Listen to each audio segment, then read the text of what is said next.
Alright, and now for part 2 of our discussion.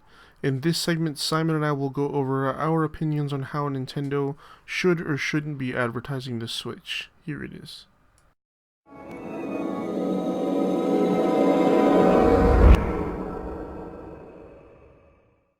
My only complaint, and this isn't about the Switch itself, it's the way Nintendo is handling the situation, is, okay, I don't doubt that the Switch will do well. The very fact that people are already, like, everyone knows what it is. Everyone, like, there was little kids there at the event. Remember that little, like, 4-year-old boy that was behind us, and he's like, Dad, look, it's the Switch. And I'm like, see, this didn't happen with the Wii U. Like, little kids would be like, Dad, what's that? Yeah. So it's like, they're doing a lot better, like, getting the message out for what it is. And, everyone knows what it is. I mean, tomorrow's the Super Bowl, although or later today's the Super Bowl, and they're gonna have a commercial actually airing on the Super Bowl. If you haven't seen it already, I highly recommend it. It was a really cool commercial. The thing about this commercial as well is it's different from the previous marketing they've done. It's actually advertising the Switch is what it is, which is a handheld that can also be plugged into your TV and played as a console. Yeah, see, that's what I was gonna get at though. Like, even with all this stuff, the Nintendo mostly is calling it a console first and foremost that then plugs into that then can be taken on the go. And I feel like that hurts the Switch because it's supposed to be a hybrid. It's supposed to be not just a console, not just a handheld. It's supposed to be both. I mean, they even said not years ago, but like a year ago, they started talking about combining their developer departments, and everyone was like, okay, so they're going to start developing everything conveniently on one console, and that will solve Nintendo's problems because they won't have that many game droughts, and they can focus on one device. It can be real easy, and now it feels like they're just going against all of that, and they're going to end up, I don't think they'll end up in a similar problem, but they probably will end up in some sort of problem because of this. Like, I have said this multiple times. Nintendo is the only company I know of that can do so many things right that will help them succeed. They'll put all the pieces into place to ensure their success, and then at the very end of all that, they purposely walk down a different path that only makes things more difficult for them. And that comes back to the fact that they have mentioned they want to continue selling the 3DS, which is fine. But because the 3DS still sells, it makes them money. But they're not advertising the Switch as a handheld because they don't want to lose 3DS sales, which doesn't make sense to me because the Switch sells for more than the 3DS. Yeah. It's a better console, and they're making more of them. It's their new thing. If they want to get it out there, and they have a huge opportunity to get it out there, it's going to have to be on release. They're going to have to get the name out now, so that when it comes out, the right people are buying it. Yeah, and I feel like even if the Switch does start to fail as a console, they're just gonna switch their marketing around and be like the most powerful handheld ever made, which it is. Yes. And then they're gonna then they'll fly off the shelves because all the 3DS owners will upgrade. But why wait until then for this like super damage control move when they can just do it now? And there's two things I see when I see people talking about the Switch in a negative way. It's, first off, why would I buy this? I could just get an Xbox One or a PS4 and it runs the same. Well, your Xbox One or PS4 can't go handheld. That ties into their marketing as far as a handheld goes. Exactly. Then I see, why would I get this? I could just play Breath of the Wild on my Wii U. Well, sorry, but your Wii U's obsolete. If you want to play Breath of the Wild, it locked at what, 20 or 30 FPS or something like that? It's okay. Well, both versions are locked at 30 FPS, but the Wii U version runs consistently worse. First off, if you actually watched the Switch Wii U comparison footage of Breath of the Wild, they had to scale up like the fog to like minimize render distance, Yeah. and the game still like chugs at like 24 FPS during like the most minuscule of scenes. And I can tell you, as somebody coming from a recently bad computer, 20 FPS is not doable. It is noticeably bad, and when you see Wii U footage, you can see it has skips too. If it were locked at consistent 24, 25 FPS, it'd be acceptable maybe.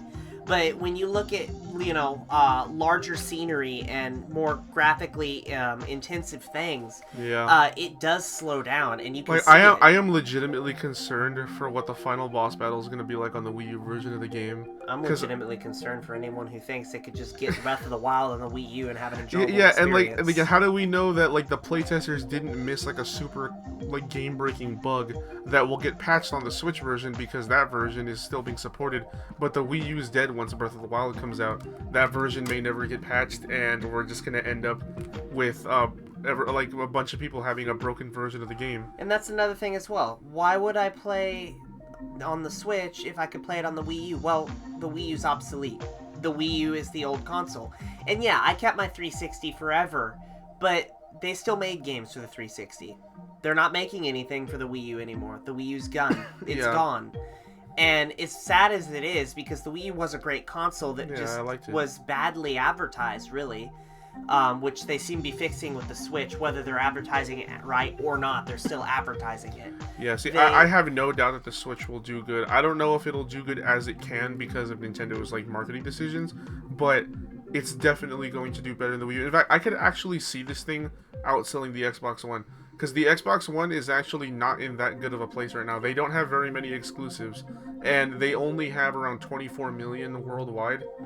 As opposed to the PlayStation 4 is like, what, 60 million now? And well, Xbox really screwed themselves at the very beginning. Oh yeah. I mean, that's the reason I bought a PS4, and a lot of my friends did too. Is the way they advertise the Xbox One. It's like everybody rode on this bandwagon of screw you Microsoft, and that's what really bounced the PS4 into where it is right now. Yeah, because I got an Xbox One later on instead of a PS4, and personally prefer it. But that's also personal opinion as well. Yeah. But back to Nintendo's advertising, I remember when the Wii U came out, I didn't know until I met Luther and came to his house that the Wii U was a console. Yeah. I thought for all these years it was a handheld because the only things I ever saw were pictures, and it was a picture of the gamepad, never a picture of the console. Yeah, I actually remember it wasn't at my house. It was actually at school. Like it was like during what was it? It was the last day before Christmas break, and I brought my Wii U to school, and I just had it in my backpack, and I was playing games on the gamepad, and I was telling him about it. He's like, "But it's just like the way you described it, just a generic response, like where it's a handheld, it's like a tablet add-on to the Wii, blah blah blah." And I was like, "No, it's a console." He's like, "Where do you put the disc in?" "The console." I'm like, "Where is the console?" "It's in my bag." And he goes and looks in my bag, and he's like, "Oh." Yeah. Well, like, and then it finally all like dawned on him. Oh, this is a glorified controller. And after I messed with it for a couple months, I got one. Yeah, he actually ended up getting one. It was a great console. I loved it. I loved it more than I loved my Xbox or PS4 because it has so much more utility options too. Yeah. Not to mention it was stable. Like they didn't have to release like super huge firmware updates all the time. And that's what I love about plagued the Xbox in the beginning. That's what I love about Nintendo's newer consoles, starting with the Wii, is that they're very they have a lot of utility options. Netflix, internet.